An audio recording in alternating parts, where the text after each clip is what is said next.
Hey everyone, I'm going to show you how to restore deleted TikTok videos. So to start, you need to open TikTok app and click your profile at the bottom right.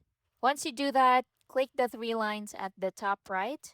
Now in here, go to creation and business tools and go to settings and privacy. Once you click that, scroll down. So go to content and display. And what you need to do is to click on activity center. Now in here, scroll down and go to recently deleted. And once you click that, you will see all your deleted posts. Now to restore one, click on it. So restore this post, people will be able to view and interact with it again. So click on restore to confirm the action and it will be restored. Now to check it, let's go back to the main page.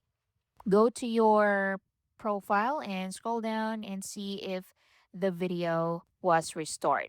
And that's basically it. So again, you just need to go to your profile and go to the three lines at the top right. Go to settings and privacy and scroll down to activity center and go to recently deleted and restore your video. So click on it to restore it.